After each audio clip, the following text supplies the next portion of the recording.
So here we're at the PDAC, March 2014. It's the second on a Sunday. Again, gathering of experts and geologists from all around the world, mining financiers, newsletter writers, and here we have today Mr. Rakhimov, a silver expert. He runs silverstrategies.com. Before we start, just talk about Silver Strategies and what do you do? Silver Strategies is a website that is focused on silver and related investments. It has been around for about 10 years. It was one of the early ones in the space. And basically we cover everything under the sun that has to do with silver and specifically the investment aspect of it. Now you've been covering the silver sector for several years now.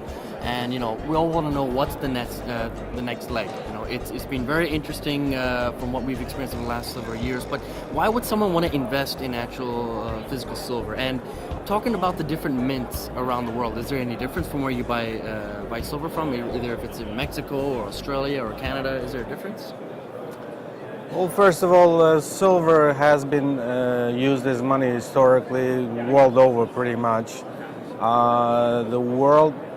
The word for silver is synonymous with money in 52 languages, so it's not anything new, although it's been sort of removed from that role in the recent years. But I believe it's going to come back and play some sort of role as a monetary metal, and that is the main reason for present-day investment interest in silver. People can buy bars, coins, or what denominations do they come in? Well, they come anywhere from sub ounce, so a fractional ounce bars, for instance, half an ounce or a third of a coin, or a round, so-called, which is sort of a medallion. Right. All the way to they have 400-ounce bars or 1,000-ounce bars.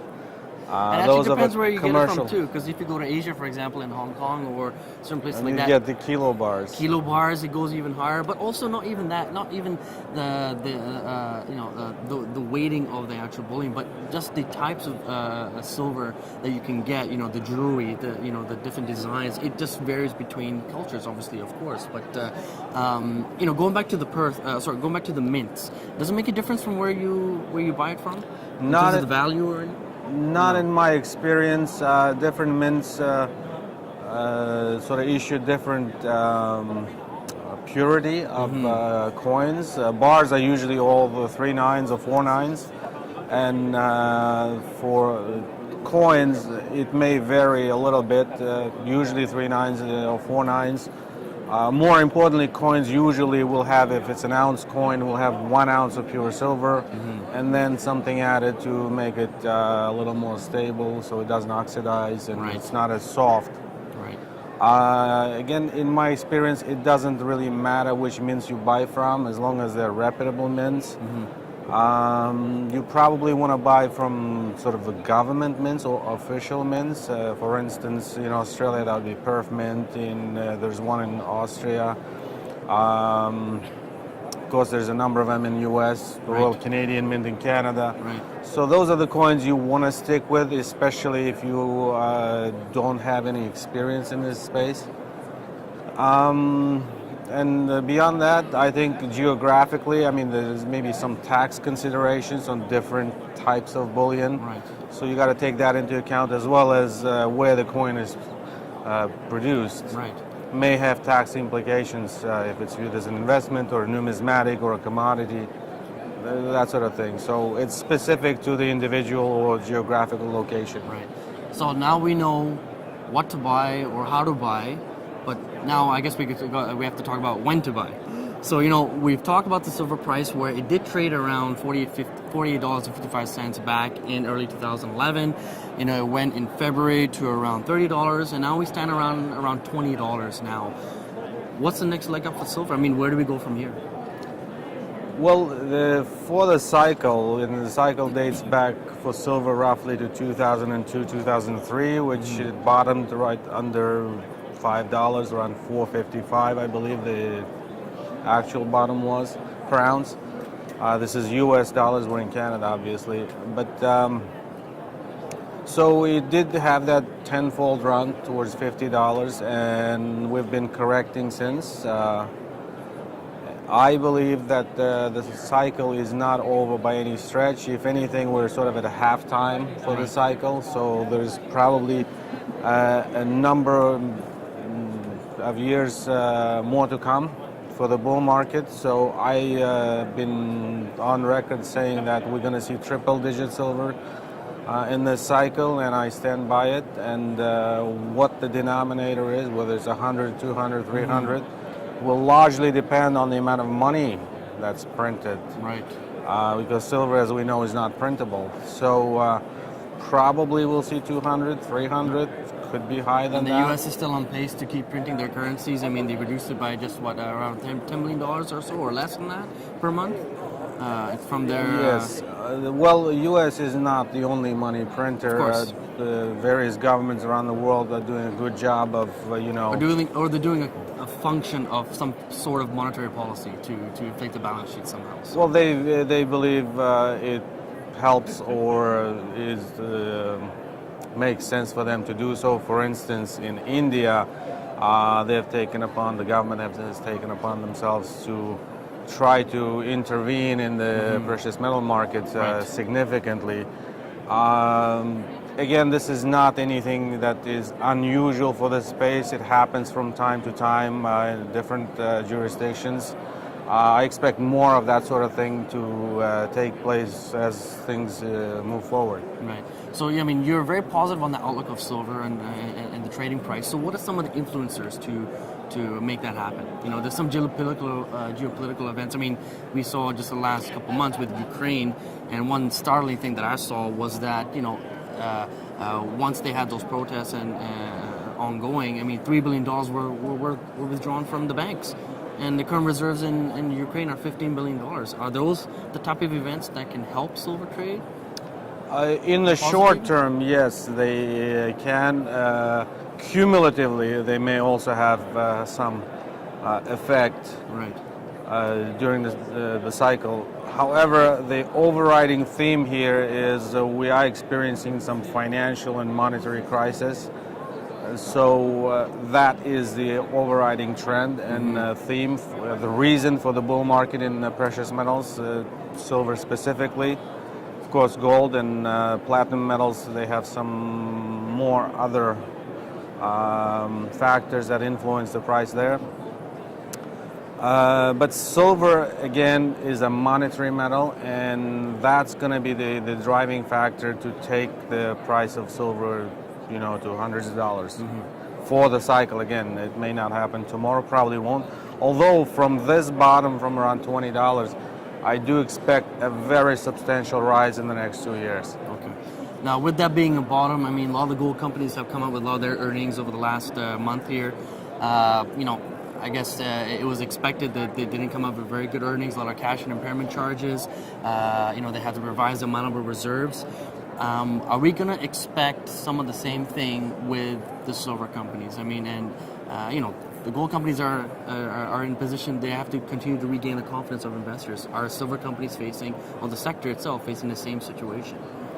I would say the short answer would be yes, although the recent example was when Endeavor Silver revised their reserves down due to lower silver price, and they have to reflect that, change their cutoffs and what qualifies as a reserve, what the margins are. So this is sort of not unexpected. Again, it's been happening in the gold space more so. We may see more of this coming up. However, I do believe that the worst of the downturn in the metal prices is behind us. So in terms of the timing of it, if it doesn't happen this year, I don't expect beyond this year that to be a factor. Okay. And then going forward,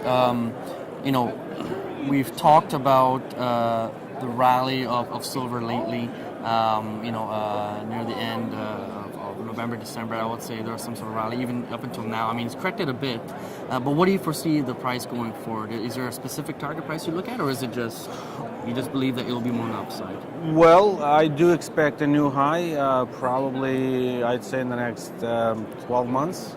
So that's over $50, say. And I do expect silver to go much further beyond that, perhaps closer to $100. It's difficult to call. Right. Because it's a very small market. It usually overshoots both up and down. So sort of a loose target in my mind for the next 2 years, so say by the end of 2015, would be probably around $100. Okay. And circling back to the silver sector, do you foresee that there'll be some M&A activity going forward? I mean, you've seen a few silver companies be a little bit aggressive. I mean, the only thing that we've seen in the gold sector of late is the Cisco bid by Goldcorp. But do you think they will see the same kind of thing in the silver sector? Well, the silver sector is much smaller. Yes. It's very fragmented, geographically very concentrated. There's not the same variety of jurisdictions as it is in gold. Silver is rarer, at least in terms of concentrated deposits. The reason it happens, again, this is the customary pattern. They do it at the bottom because assets are cheap, right. And when the price rises, then those assets will be revalued. And the companies do it at the top when they feel that their share price is high enough that they need to bring some assets into the company to sort of back it up. So, but there would be opportunistic, transactions, perhaps. Certainly, yes. Silver has been, I'd say, fairly active, or companies in this space. Maybe not recently, right. But you see 1 or 2 acquisitions a year in right. the silver space. Given the number of companies that operate in this space, that's probably comparable to gold space. Do you think the silver companies will behave the same way as they have done with gold companies in terms of being more very strict with their cost control, things like that? Do you foresee that going forward with the silver sector as well? Because you've seen implementations of you have the cash cost, but now you have the all-in sustainable cost. So will that be applied now to the silver sector as well, silver companies? Well, in the past couple of years, it has been sort of a factor that some investors looked at. Perhaps it should be a consideration. However, it is a tricky one in that some other numbers arguably can be accounted towards this or that, and it can sway the numbers significantly. And different companies apply those numbers differently. For instance, exploration expenditure. Right. Companies that do have resources in reserve may want to offset them against that, or right. amortize. Other companies that produce and they don't have a substantial resource may just expense it. So it's perhaps on a case-by-case basis. However, the concept of the all-in sustainable cost probably will linger for a while, at least until the metal prices rise substantially enough where it's not going to be a big difference maker. Right. And I guess we'll just what I want to talk about as well is for silver, for people investing in silver. I mean, you've seen a lot of demand from India in terms of gold, but whenever the gold price seems to retract, and now I guess silver being more of a statement as well, they're also purchasing a lot of silver. Why do you think that is, and why would they also be interested in silver when it's such a culture ingrained in gold? Well, silver is a poor man's gold, right? In many places around the world, gold is simply not affordable to right. the larger populace. So that's one factor. And as gold price rises, more and more people will be sort of forced to turn to silver. Right. In the case of India, India has been the largest silver market in the world for years, centuries perhaps. There are some, comparisons that perhaps China may be challenging India or be close in terms of the overall market in the country. And I think another factor maybe to mention is also with the with the amount of duties that they've put into India for gold consumption. I mean, talking about the duties from 2% to 10%, the re-exportation, the 80-20 scheme. It's created some other options for Indians to purchase silver, invest in silver.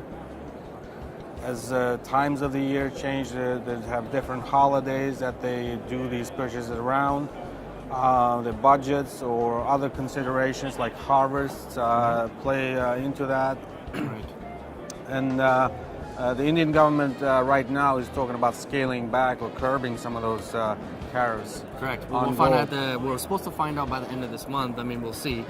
They might retract those import duties, but I don't know. We'll see how strict the government less strict the government will be going forward.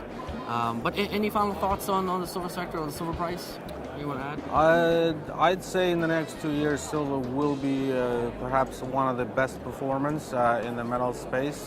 That's the way I'm betting. So silver is always very exciting and very volatile. So perhaps physical metal should be given first consideration, and then drill down from there to other investment vehicles. Perfect. Well, thanks, Sean, for being with us here at the PDAC 2014. If you want to find out more information, just visit silverstrategies.com. We'll have the contact info there, and you can ask Sean directly any questions you have on the silver sector itself and silver companies. So thanks for joining us. Thanks, Sean. Good job.